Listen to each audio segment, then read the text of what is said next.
Good morning and welcome, everybody. So nice to see your shining faces. Oh, so good to be here. Can everybody hear okay? Good, good. So we're going to focus on bringing in peace, ease, and it's a sense of gentleness to all the major shifts that we're going through at this time.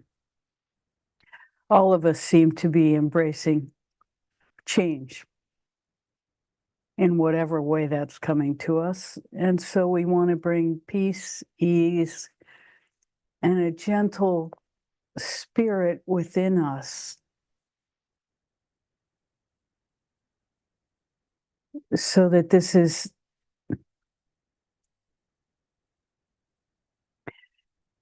time of great change is all beneficial and we don't have to go through a lot of upheaval to embrace it. So that's our intention, to bring through these feelings today, which it's an intention. And so sometimes when you bring an intention like that, the things that need to be released come forward. So that's also part of the space today, is allowing whatever needs to be released to come forward, be it positive, negative, or neutral. So we'll set that intention and let's meditate. So take your attention deep inside your body, way deep inside, into the central space and down to the base of your spine, the tip of your tailbone.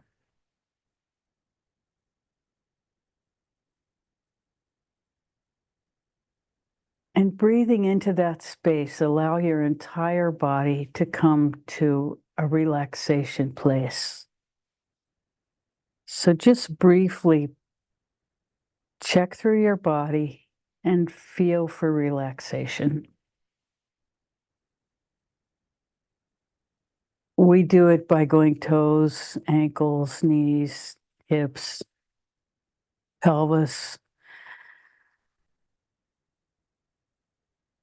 torso, heart, lungs, neck,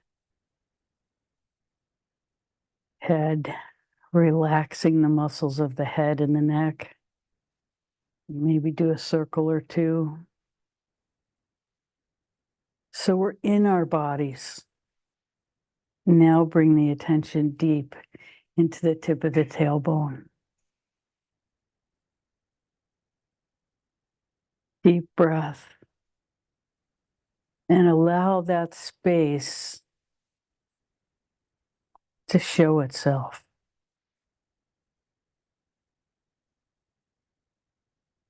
The emptiness that's there. And whatever arises in the mind, just let it go like a cloud in the sky. As we focus our attention and our breath in the tip of the tailbone.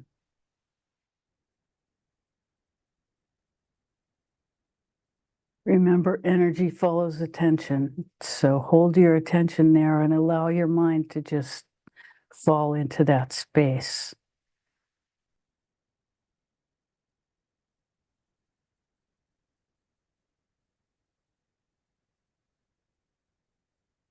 And now everything that needs to be released in your system, just let it go. Out your hands and your feet.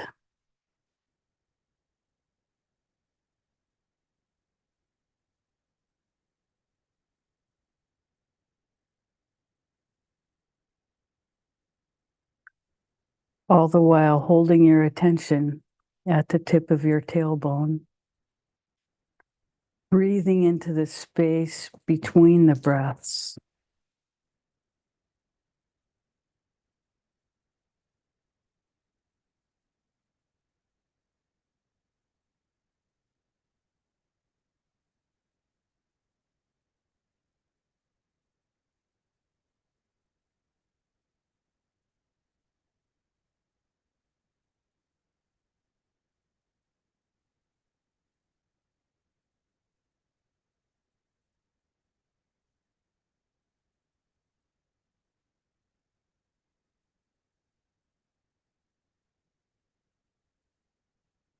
And as you breathe, hold your awareness in that space.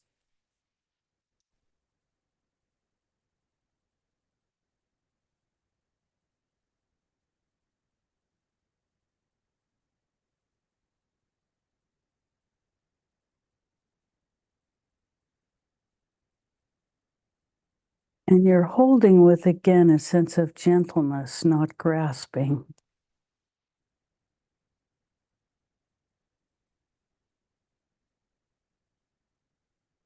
Gently releasing anything that doesn't belong.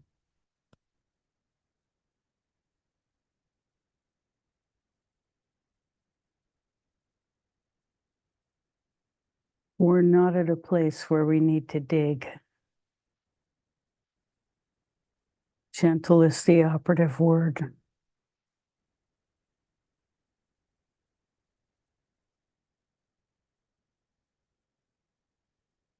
Ah.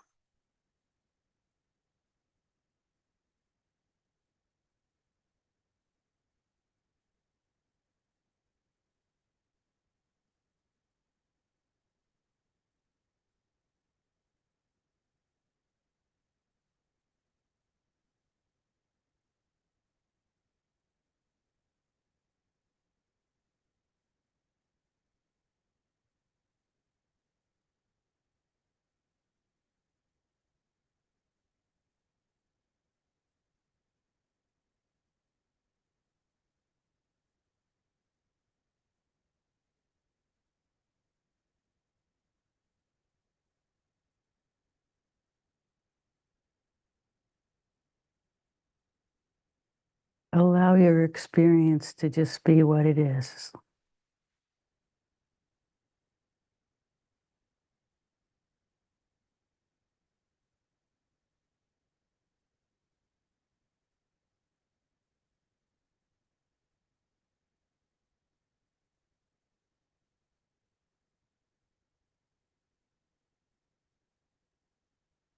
When you're ready, allow your attention to move up just below the belly button.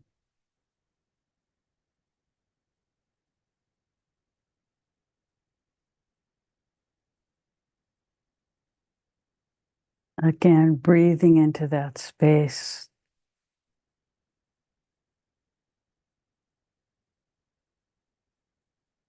And allowing yourself to just be.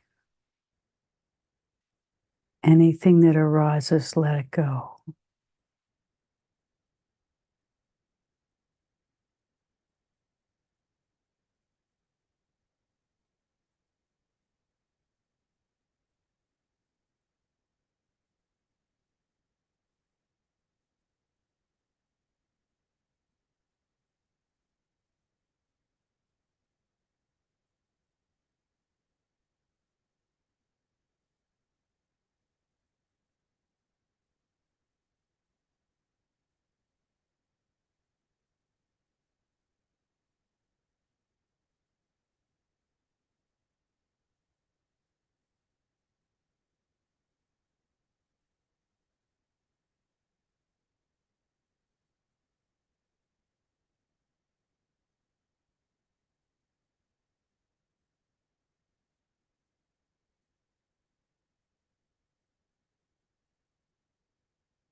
When you're ready, gently move your attention to the solar plexus, just below your rib cage.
If your attention goes somewhere else, gently pull it back to your breath and the solar plexus.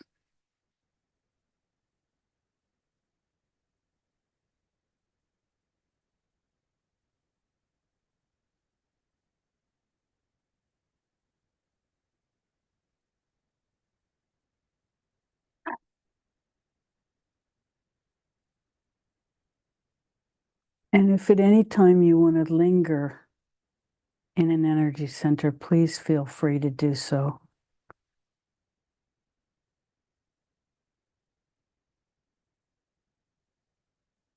Moving into the heart center.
When you're ready, gently allow your attention to drift up to your throat center.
When you're ready, allow your attention to rise up to your third eye.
Gently allow your attention to rise up to the top of your head.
And when you're ready, allow the experience of the circulation of the energy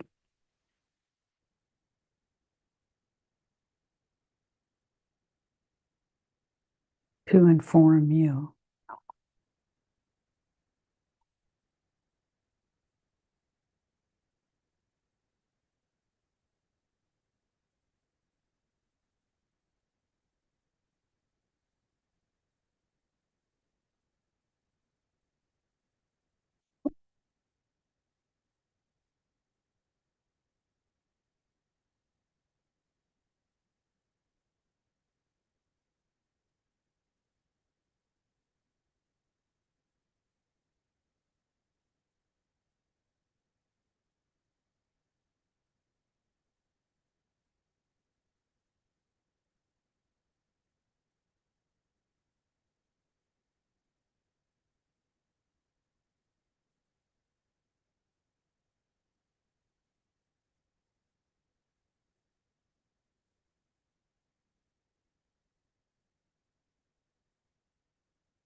As you're ready, holding your attention inside,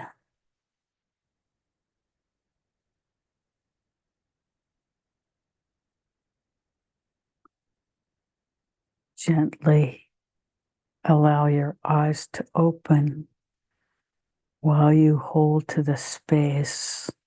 Allow the space within you to remain present in your awareness.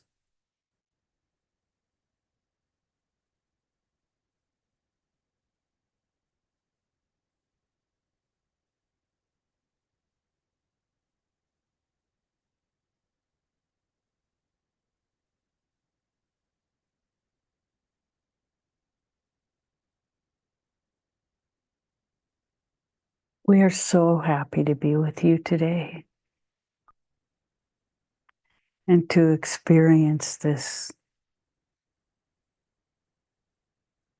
bounty of internal richness with you.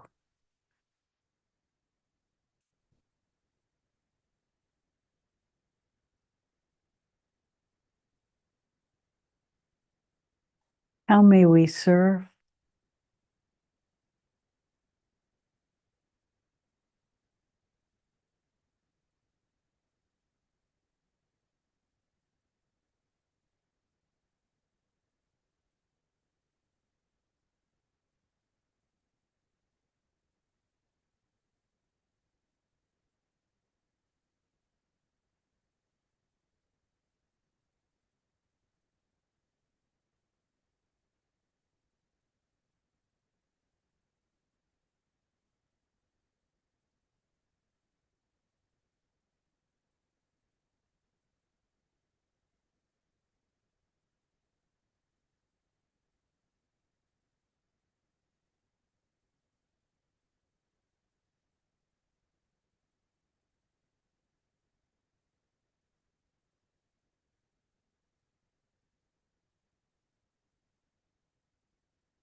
Hmm.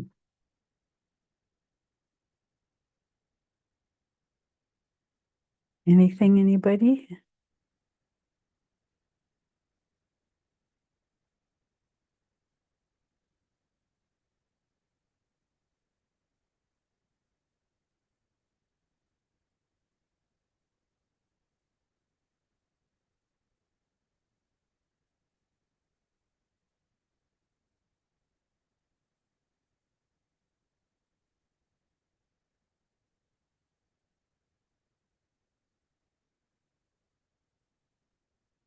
We're definitely experiencing the bounty of the harvest of fruits and vegetables at this time. The quality is so amazing in this part of the world.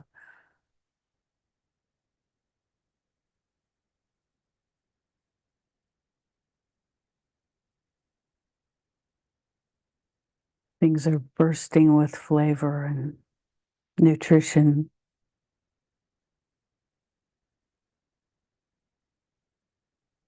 right out of the ground.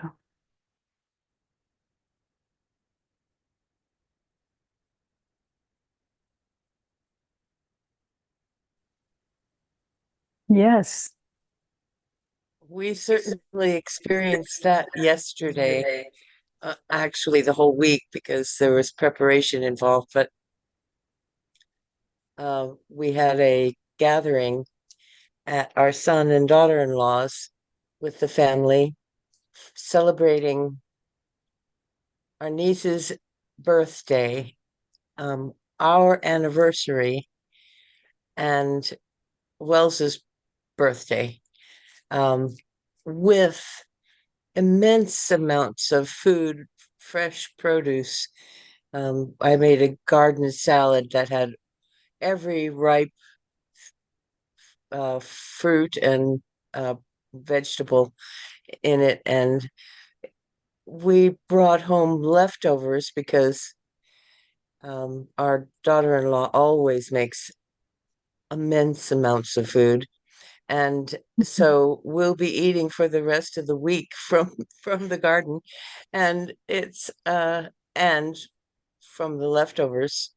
But anyway, it was uh an experience of abundance uh on all levels in many different areas.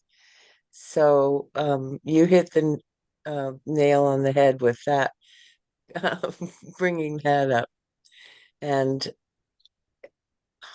I don't know, it's been a great year in the garden. I mean, we always have problems. We have deer and moles and rabbits and whatnot, but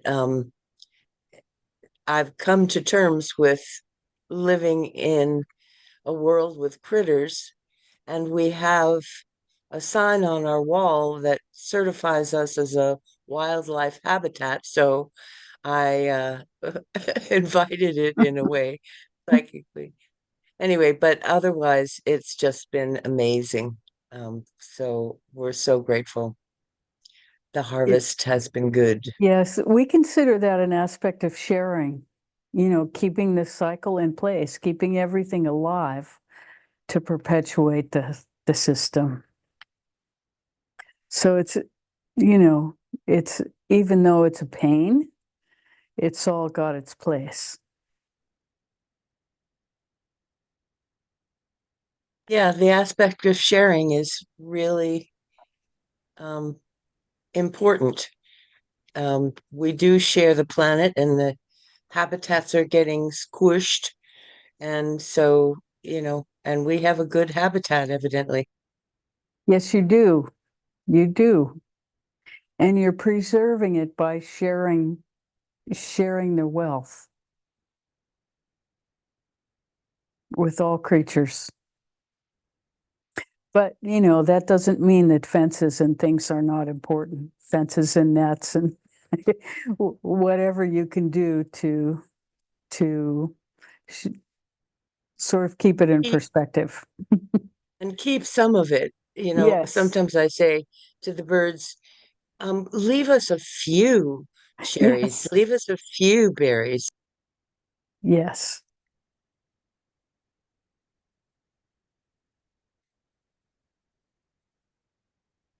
Leave what we need.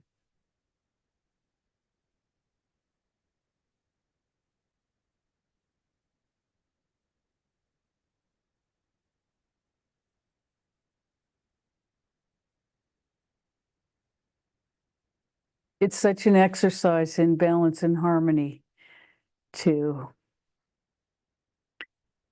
have a piece of property that produces.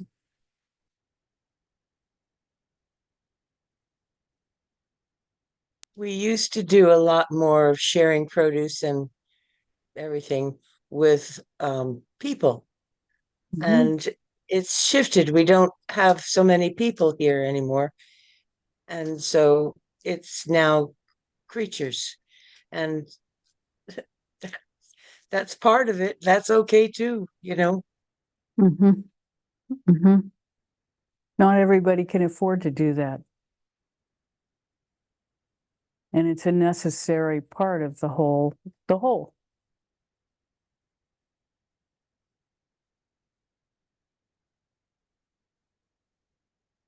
Hmm.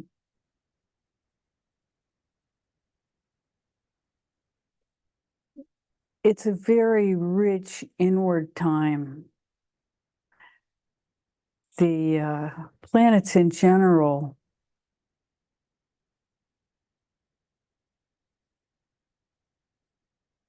over the next month, depending on your own chart, there are some planets moving into optimal position toward the end of the month. And then toward mid-October, things get a little more dense and intense again. But this all depends on, how it is in each of our own charts. But for the world, we could say that's the perspective.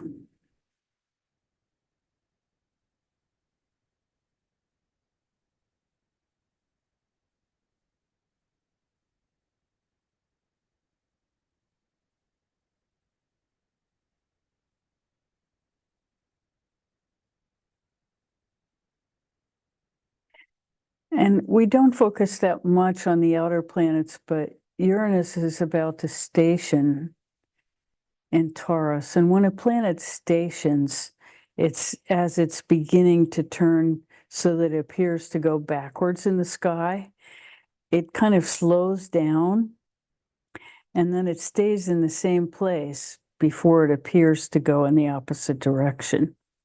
Now, of course, planets do not change direction. It's how their orbit appears to us from the Earth. And so that appearance is actually showing us the energetic pattern that's coming to the Earth. And that's why we call it stationing, because it appears to be not moving. And so that energy is landing on us in a very consistent and palpable way. And Uranus is the planet of sudden unexpected change. So when it stations, sudden unexpected change can happen wherever that energy lands, either at the time or soon after. So there's that. And that's about 10 days. It stations at 3 degrees of Taurus from a Vedic perspective, which is 23 degrees different from Western astrology, almost 24 at this point. Every 72 years, there's another degree of separation between the two charts.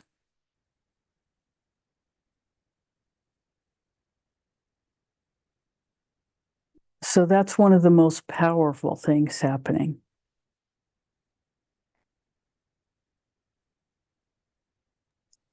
Yes. Does the Uranus stationary event happen every year at about that time? No. The outer planets, part of why they are not part of Vedic astrology is because they can't be seen with the naked eye. And Vedic astrology all evolved from the time that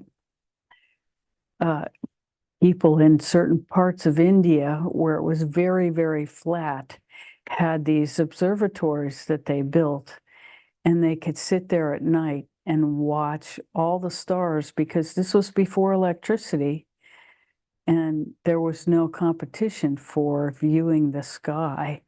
There weren't big skylines or cities obstructing the light, and they could really see.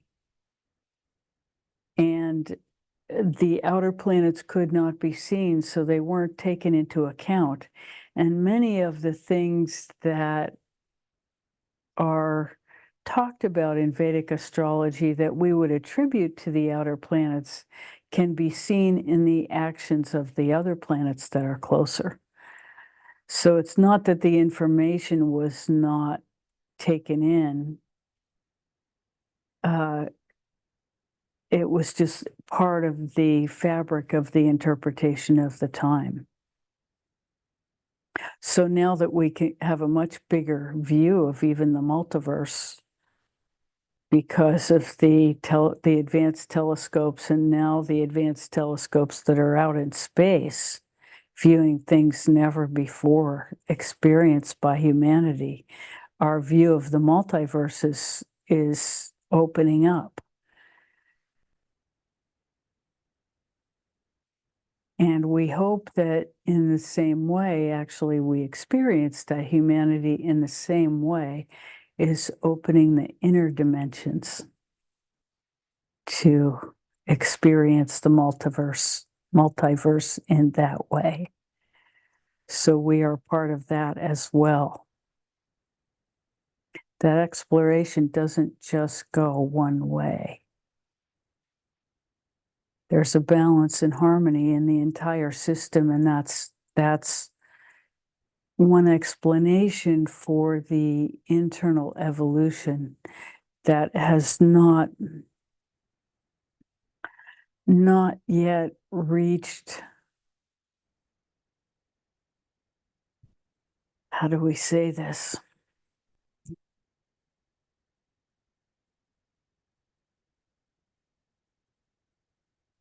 The tipping point where the internal evolution meets the external evolution and provides a shift for humanity into, we'll say, a richer experience of the fifth dimension that will become available. It's already becoming available in us, the palpable experience we had in meditation this morning, which you may notice was significantly different from what we've experienced before in its depth and breadth and silence. That there will be a place where there will be a big change.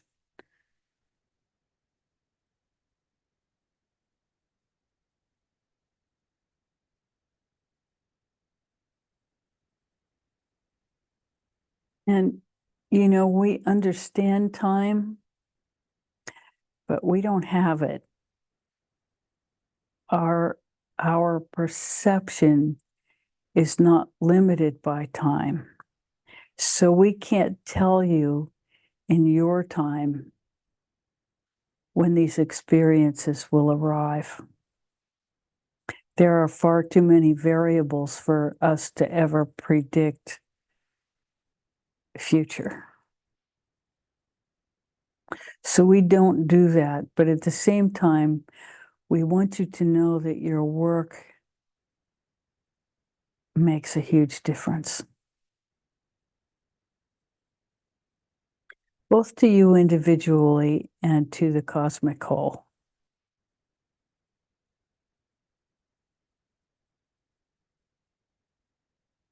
You already know this, we're just saying it again in a slightly different way. Everything is connected.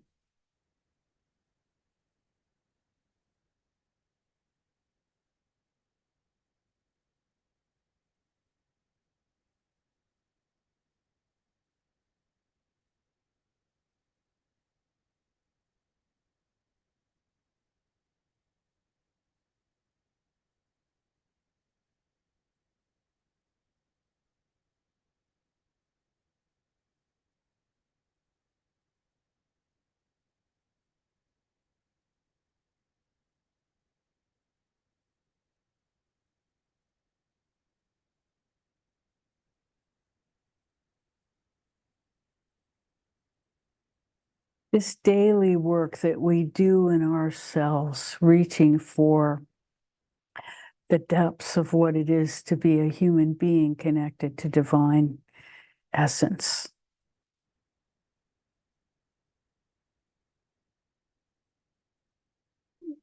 We cannot tell you how valuable the work is.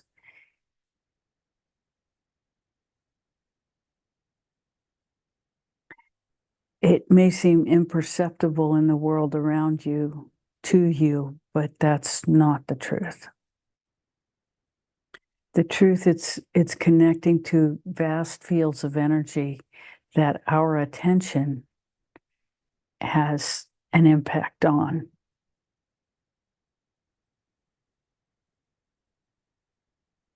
And when we use our precious attention to create the intention of union and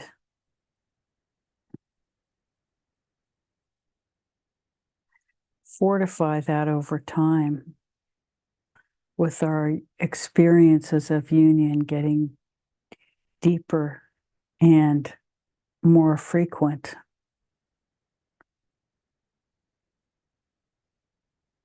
big changes will take place within and around us.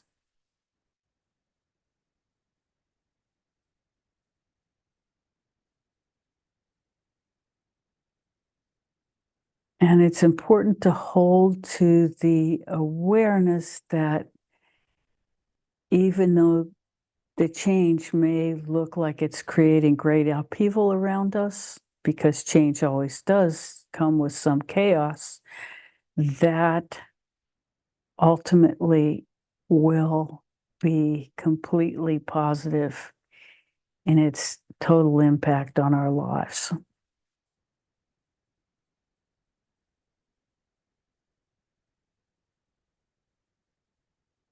We are in an expansion process. And every process involves both expansion and contraction as part of its evolution. As we always say, you can't jump if you don't bend your knees. It's sort of similar to that. So the only time not the only time, but the major thing that happens is that when we experience contraction, we judge ourselves as failure. This is very important to not do. It's important to withhold judgment and just allow ourselves to, how do I say this? Allow ourselves to be in a state of ease, even though we don't understand outcomes. We can't see them.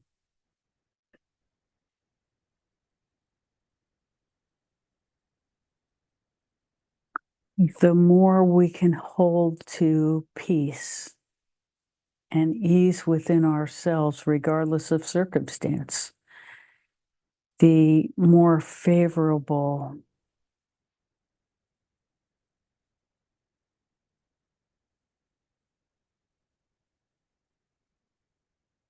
the experience of the transition can be. All of us will have difficult moments. We're telling you that so that it's not a surprise. It's not that we avoid the difficulty, we just experience it differently. Because we know turbulence is part of change. You can feel it when you change direction on your bicycle. There's a little bit of turbulence as you go into the change of direction. And it requires more input and more awareness to experience it with ease. So these principles go throughout the system. And so with a quantum leap, we can't see the future. We just can't see. And that's okay. But when we can't see, we tend to get afraid. And that's also okay.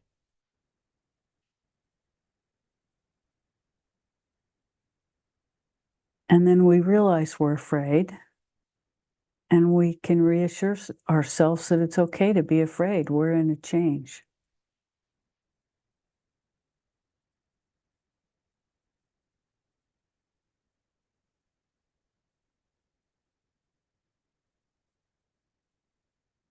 It's also true that when you're coming out of a curve, it's a good time to accelerate.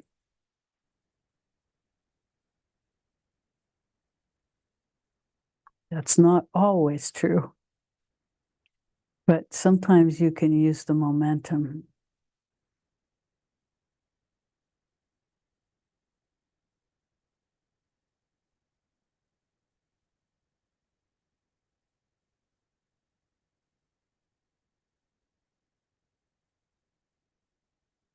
What we're saying is that the work that we do counts a lot.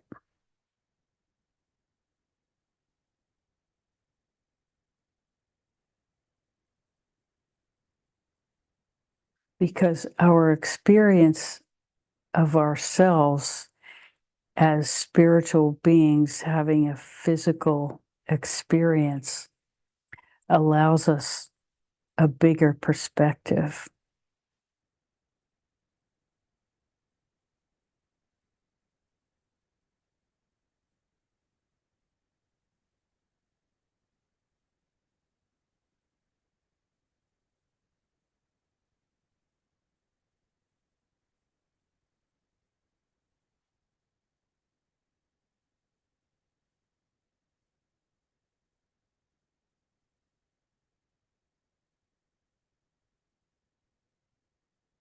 One of our teachers used to call it the practice of depth over time.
How may we serve?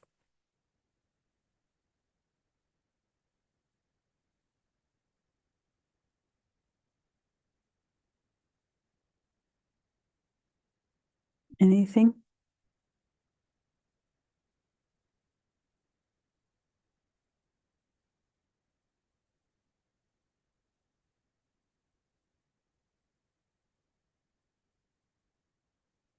Oh, Yes. hi. Good to see you. Hi. So good to be here and meditate with you. It's so enlivening because sometimes, well, meditation is a very kind of personal and solo experience. And it is easy to feel like we're just on the journey alone. And and as you say, we're not. And that whatever we do experience is contributing to the whole, even when it's tough. And it's tough for me. My attention wanders really easily.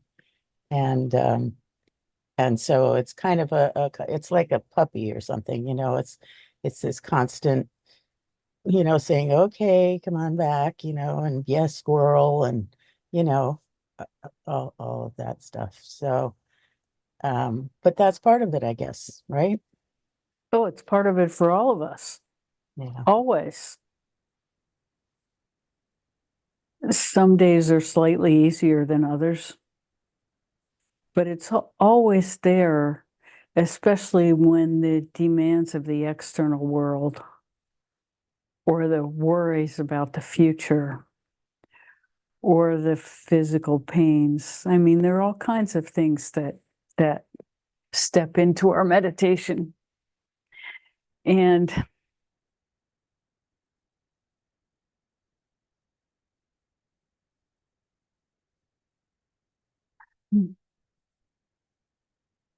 fortunately, we're not limited by our worst meditations. And, after decades, we can say no meditation has ever been the same as the last one, ever. And, we'll bet that you can all say that. It's never the same experience. There are similar things. And what we'll also say is that the thing about depth over time is that the richness of experience, the richness of the experiences gets closer together. They happen more often. But also, the intense life experience. And we can't exactly tell if the intensity of life experience is because, if that increases because our sensitivity increases, or because the intensity actually increases. And for humanity, it's also hard to tell if the experience of the acceleration of time is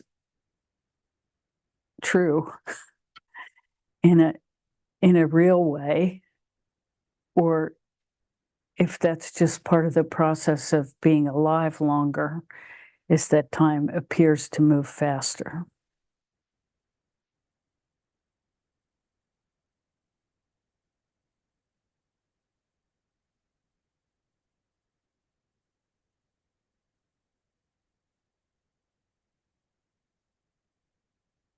And, this is the difference between relative awareness and absolute awareness also.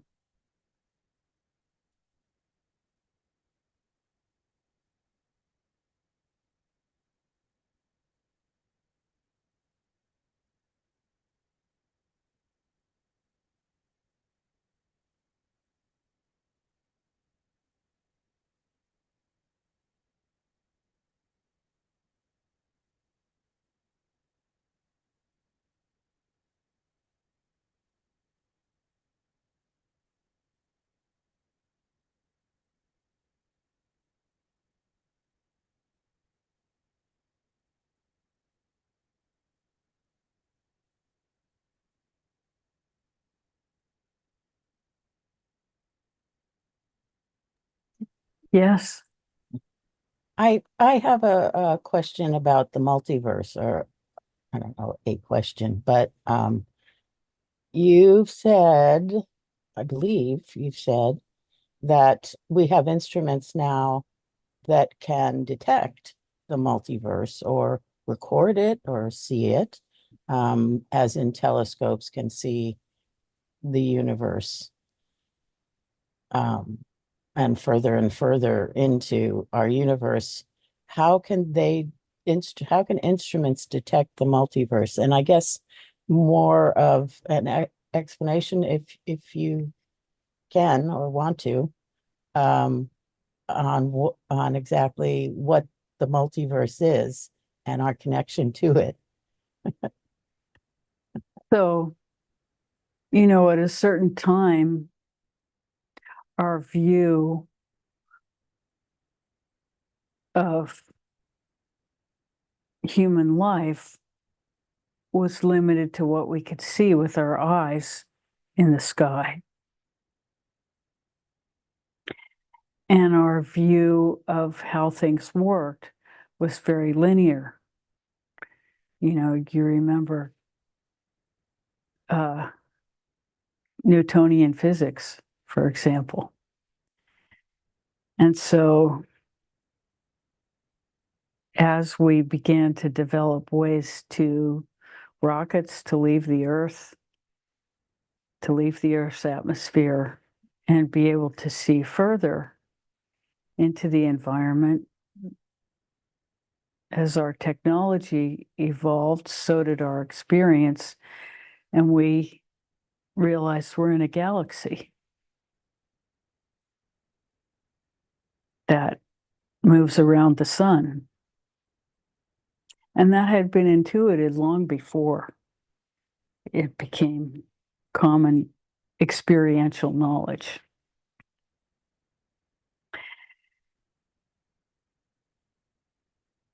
And so then the Milky Way, the universe, there could be a lot of other Earths out there, and all other kinds of life forms that we have no imagination to visualize and then the understanding that there's more than one universe. That's the multiverse. And that stars are born and die, which means that galaxies are born and die.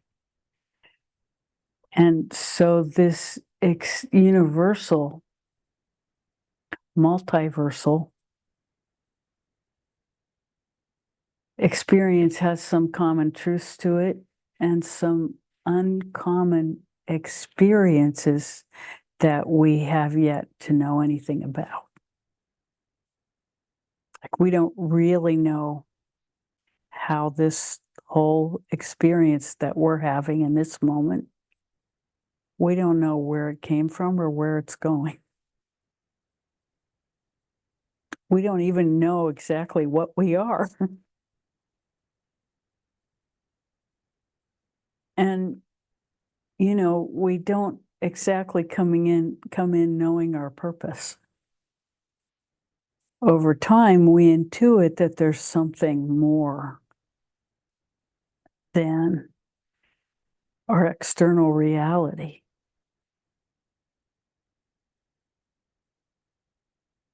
And that our minds have been, they have faulty programming and that we can overcome and actually become unified with our source, which is an infinite resource. And so there is the suspicion that the whole multiverse comes out of this infinite resource. And so that if we use our intention and attention to connect to that infinite resource, there is within that experience a quality of well-being beyond any particular moment.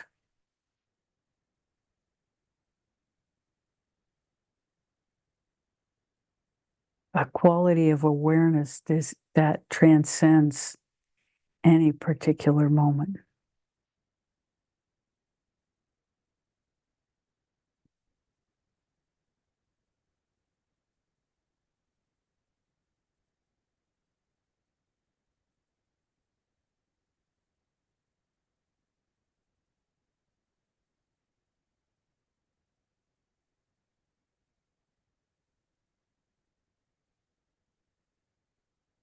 And we've run out of words.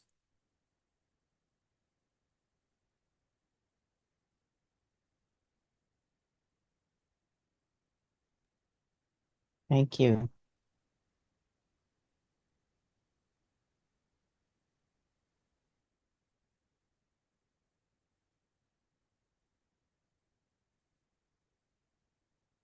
You're welcome.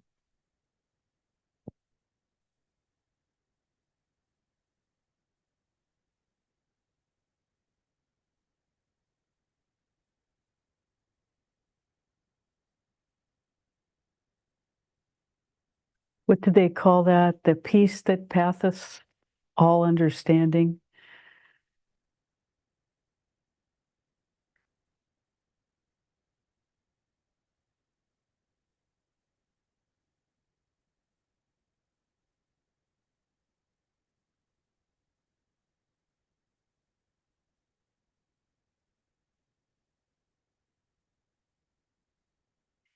See, we think that humanity, we notice that humanity has gotten it right over and over. But always these religious systems turn into manipulation by those who would wish to control others. And so the essence gets drained out of the richness as these lived through experiences become, they lose their life as they become tradition. They become fixed ideas instead of existential experience or transcendental experience. We'll use that word. It's better.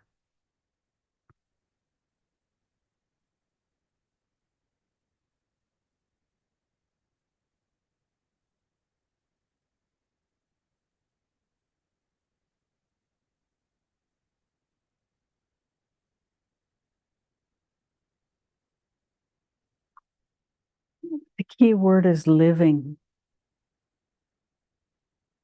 experiencing the essence of union.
Mm.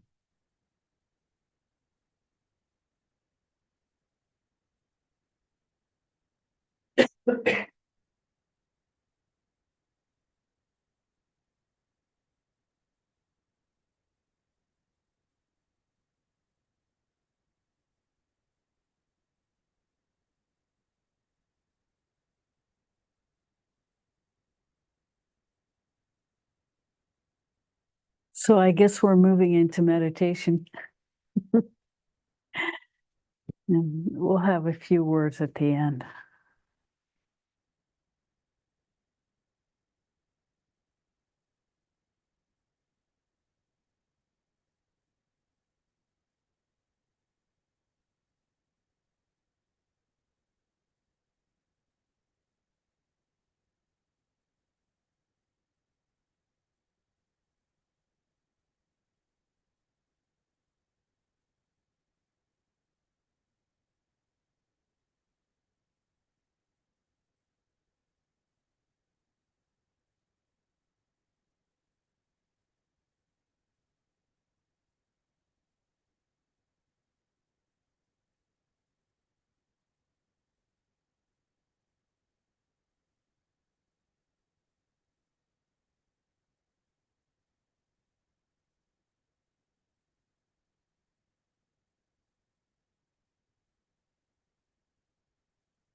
So in closing, we'd like to dedicate this experience today that we shared to every life that's here touches to the highest best for the whole. Thank you so much for being here, for participating, for continuing your own work. And we look forward to seeing you again soon. So much love. Mm.